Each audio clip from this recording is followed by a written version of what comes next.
Hello everyone. आज मैं आपको नॉर्थ बंगाल मेडिकल कॉलेज का हर एक इन्फॉर्मेशन दूंगा, छोटा से छोटा बड़ा से बड़ा, ताकि आपको एडमिशन, अगर आप एडमिशन का लेने का सोच रहे हैं तो आपको मन में ये ना हो कि इसमें पता नहीं ये क्या होगा, ये क्या होगा, कैसा एक रूम पे कितना जन होगा, इसमें खाना का क्या सिस्टम होगा, ठीक है ना। तो मैं आपको सब कुछ बताऊंगा और ये पूरा 100% जेन्युइन इन्फॉर्मेशन है, क्योंकि मैं खुद नॉर्थ बंगाल मेडिकल कॉलेज का स्टूडेंट हूँ और मैं एक वेबसाइट बताऊंगा आपको आगे। वो मेरा ही वेबसाइट है और मैं इस वेबसाइट में सारे कॉलेज का इन्फॉर्मेशन दूंगा। मैं हर एक कॉलेज का एक एक लड़का से बात करके मैं इसमें इन्फॉर्मेशन डालूंगा, तो इसलिए ये बिल्कुल ही 100% ट्रू इन्फॉर्मेशन होगा। तो अगर आप ये सब खोज रहे हैं एक कॉलेज के बारे में, तो गाइज़ आपको कहीं जाने का ज़रूरत नहीं है, आप बस इसी वेबसाइट में जाइए और आपको सब कुछ मिल जाएगा। तो चलिए शुरू करते हैं। नॉर्थ बंगाल मेडिकल कॉलेज के बारे में सब कुछ बताता हूँ मैं आज। फ़ी स्ट्रक्चर 10,000 पर ईयरली है। लोकेशन गाइज ये डिस्ट्रिक्ट तो दार्जिलिंग डिस्ट्रिक्ट के अंदर आता है, लेकिन ये एक्चुअली सिलीगुड़ी से मोर क्लोज़र है, 8 किलोमीटर फ्रॉम सिलीगुड़ी। और गाइज आप देख सकते हैं 3 घंटा लगता है आपको दार्जिलिंग पहुंचने में ये कॉलेज से। तो गाइज ये दार्जिलिंग, मेन दार्जिलिंग जो हिल का ऊपर है, वो ये एक्चुअली गाइज कॉलेज नीचे है, तो इसलिए मोर क्लोजर टू सिलीगुड़ी है। ये हिल के ऊपर जाने में 3 घंटा लगता है। और वेदर का गाइज मोर और लेस प्लेजेंट वेदर रहता है। स्नोफॉल एक्सपेक्ट मत कीजिएगा, कभी हो भी सकता है, वो होता है, लेकिन गाइज रेयरली होता है। अगर एक साल में, अगर वो 2-3 साल में शायद आता है, और वो एक साल में आता भी है अगर कोई साल, तो वो बहुत कम टाइम के लिए रहता है, मुश्किल से 1 या 2 दिन। अगर आप वो दिन घर में हो, अगर छुट्टी चल रही है, तो आप वो भी नहीं देख पाओगे। वैसे कॉलेज में रह के दार्जिलिंग में जाके आप देख सकते हैं गाइज। और कैंपस और इंफ्रास्ट्रक्चर जैसे जैसे आप लिखा है, ये 100% ट्रू है सब इन्फॉर्मेशन। लेकिन आप देख सकते हो बड़ा कैंपस है, बहुत बड़ा कैंपस है। इंफ्रास्ट्रक्चर गाइज बेस्ट नहीं बोल सकते, क्योंकि इसमें बहुत सारा फैसिलिटी नहीं भी है, लेकिन गाइज एवरेज आपको पता चल जाएगा ये कैसा है। सब पूरा इन्फॉर्मेशन देखेंगे, मैं आपको बताऊंगा अपना एक्सपीरियंस। लेक्चर थिएटर यहाँ पे फोर ओल्ड लेक्चर थिएटर है, उसका हर एक लेक्चर थिएटर का 200 कैपेसिटी है, और 2 न्यू लेक्चर थिएटर है, 300 और 400 कैपेसिटी है। और थिएटर में एसी है गाइस, ब्लैक बोर्ड है, प्रोजेक्टर है, स्लोपिंग टाइप का रोज़ है। प्लेग्राउंड में क्या क्या है, एक बैडमिंटन कोर्ट है, जिसका कंडीशन कुछ ज़्यादा अच्छा नहीं है, लेकिन आप खेल सकते हो आराम से मज़े से।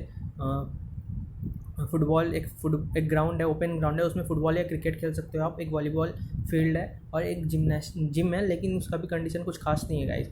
हॉस्टल में आप देख सकते हो, बॉयज़ के लिए 3 हॉस्टल है, 3 हॉस्टल का बिल्डिंग है। गर्ल्स के लिए भी 3 हॉस्टल का बिल्डिंग है।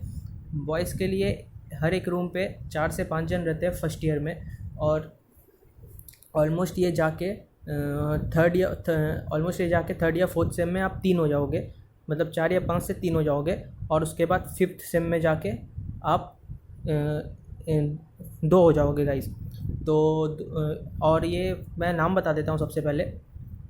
ये 3 हॉस्टल में एक है जूनियर बॉयज़ हॉस्टल, उसके बाद आता है न्यू बॉयज़ हॉस्टल, उसके बाद आता है सीनियर बॉयज़ हॉस्टल।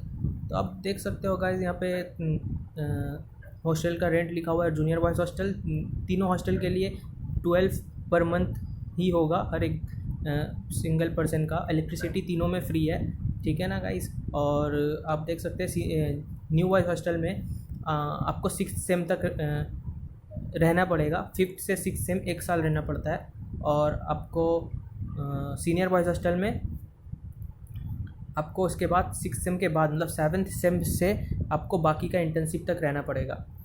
और उसके बाद आप अगर नई हॉस्टल में रहना चाहते हो तो आप बाहर भी रह सकते हो। पीजी इजली अवेलेबल है और काफ़ी चीप रेट में अवेलेबल है, और ठीक ठाक रूम रहता है। और गर्ल्स के लिए भी 3 हॉस्टल है, NGH, KGH एंड LH। और बाकी इन्फॉर्मेशन ऑलमोस्ट सेम ही है गर्ल्स का और बॉयज़ का हॉस्टल के बारे में। ऑडिटोरियम, एक बड़ा ऑडिटोरियम है, एक अच्छा ऑडिटोरियम है, उत्तरन नाम है इसका। 700 ऑलमोस्ट कैपेसिटी है, 600 या 6 to 700 होगा। ऑलमोस्ट ऑल नेसेसरी आइटम है, AC पूरा फुल सब कुछ है उसमें। और फैसिलिटी गुड, अच्छा है गाइस। प्रोफेसर काफ़ी अच्छे हैं। और आपको एक प्रॉब्लम बंगाली में आ सकती है, क्योंकि वहाँ पे बंगाली में डिलीवर किया जाता है लेक्चर को, तो आपको ये प्रॉब्लम आ सकती है गाइस। अगर आपको बंगाली नहीं आती है तो शुरू में आपको प्रॉब्लम होगा, बट गाइस आप धीरे धीरे आदत हो जाएगी आपका, और धीरे धीरे सीख जाएंगे आप समझना बंगाली में। लाइब्रेरी भी है गाइस, 9 से 5 रहता है इसका टाइमिंग। और जो सीनियर भी काफ़ी अच्छे हैं, अगर आप उनसे ठीक से बिहेव करो तो आपको हर टाइप की मदद करेंगे, कुछ भी हो चाहे। और उसके बाद फूड का कंडीशन ये है गाइस, हर एक बिल्डिंग में, हर एक हॉस्टल के बिल्डिंग में एक एक मेस है, और एक कॉलेज का भी एक अलग मेस है। तो हर एक जो मेस का फूड का क्वालिटी गाइस मुझे पर्सनली कुछ ज़्यादा अच्छा नहीं लगा, और मतलब ज़्यादा अच्छा नहीं लगा गाइस। और उसका फूड का प्राइस अगर देखा जाए तो 1900 से 2500 तक है। और ये 2500 जो है गाइस, इसे स्पेशल मील कहते हैं क्योंकि इसमें आपको डेली चिकन मिलेगा। और 1900 में गाइस आपको सेलेक्टेड दिन ही चिकन मिलेगा, 1 या 2 दिन हफ्ते में। और भी गाइस 1900 में आपको बाकी चीज़ में मिलेगा, जैसे कि एक दिन आपको शायद एक कड़ी मिलेगा, एक दिन पनीर, एक दिन फ़िश, तो उस टाइप का है गाइस। लेकिन 2500 में अगर आप चाहो रोज़ चिकन खाना तो आप खा सकते हो, इसलिए स्पेशल मील कहा गया है।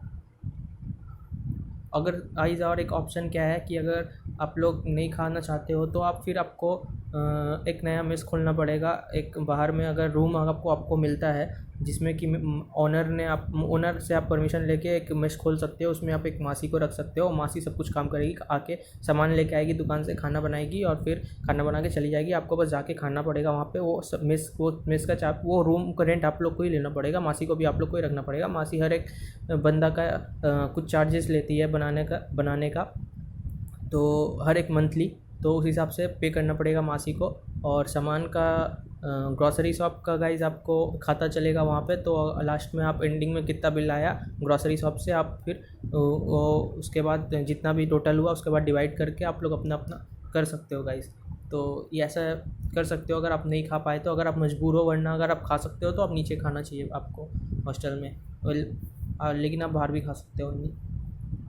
आसपास गाइस एक मॉल है, बहुत अच्छा मॉल है, 2-3 और फिर अच्छा रेस्टोरेंट भी है गाइस। आपको ये सब की कमी नहीं होगी, रेस्टोरेंट या फिर मॉल घूमने की या फिर यहाँ। और बहुत अच्छा प्लेसेस भी है गाइस, सुखना, करस्योंग, बहुत अच्छा। आप जाके अपना मन ठीक कर सकते हो अगर आप फ्रस्ट्रेट हो गए हो पढ़ते पढ़ते कभी एग्ज़ाम के पहले, या फिर इसलिए आप जाके कभी भी अपना मन ठीक कर सकते हो। ट्रांसपोर्ट भी ठीक ठाक है गाइस, अच्छा है, कम बेसी हाईली कॉस्टली भी नहीं है, तो ठीक ठाक है, चीप है। और एटीएम भी काफ़ी अवेलेबल है, तो आपको कुछ प्रॉब्लम नहीं होगा। और एक डाक पोस्ट भी है, इंडिया पोस्ट, तो आपको कुछ भी पोस्ट कर सकते हो। और गाइस आपको 4.5 ईयर्स ऑफ स्टडी के बाद आपको इंटर्नशिप भी करना होगा। तो उसके लिए ये बहुत ज़रूरी है कि आपका हॉस्पिटल थोड़ा पुराना हो, ताकि उसमें मतलब बाकी सब पेशेंट वेल अवेयर हो हॉस्पिटल से, ताकि बेसिक करके पेशेंट आए, ज़्यादा से ज़्यादा मात्रा में पेशेंट आए, और आपको ज़्यादा से ज़्यादा एक्सपोजर मिले, आपको ज़्यादा से ज़्यादा मतलब अलग अलग वैरायटी का केसेस देखने का मौका मिले। गाइस वैसे तो हॉस्पिटल में कुछ चीज़ का कमी है, जैसे कि एमआरआई। वैसे तो गाइस ये बहुत सारे इंडायरेक्ट हॉस्पिटल में नहीं है, तो इस हॉस्पिटल में भी एमआरआई नहीं है। कुछ बेसिक्स चीज़ जो होना चाहिए, मतलब जो बेसिक्स नहीं, मतलब कुछ हाईली इम्पॉर्टेंट चीज़ होना चाहिए, वो इस कॉलेज में नहीं है। लेकिन फिर भी गाइस ये बहुत ही अच्छा अपॉर्चुनिटी है आपका इंटर्नशिप में अच्छा इंफॉर्मेशन गेन करने का, नॉलेज गेन करने का, क्योंकि ये नॉर्थ बंगाल का सिर्फ एक ही नॉर्थ बंगाल का, मतलब वेस्ट बंगाल के नॉर्थ में जो पूरा पार्ट है, एक ही गवर्नमेंट कॉलेज है। इसलिए इसमें बहुत अलग अलग वैरायटी के बहुत हाई अमाउंट में पेशेंट आते हैं, हाई नंबर में पेशेंट आते हैं। तो इसलिए गाइस आपको ये बहुत ही अच्छा हॉस्पिटल हो सकता है आपका internship, in view of internship. Guys मैं इस वेबसाइट का लिंक डिस्क्रिप्शन में डाल दूंगा, ताकि आप सब कुछ खुद से देख पाएँ और कुछ परेशानी ना हो।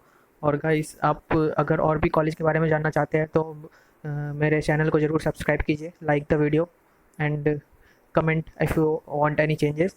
और गाइस इस वेबसाइट में बहुत सारे वीडियोज़ और ये हैं, आप जाके उसे देख सकते हैं। उसी कॉलेज के बारे में है, उसी एकदम सेम पिक्चर है वो, एक्चुअली में वैसे ही दिखता है वो कॉलेज।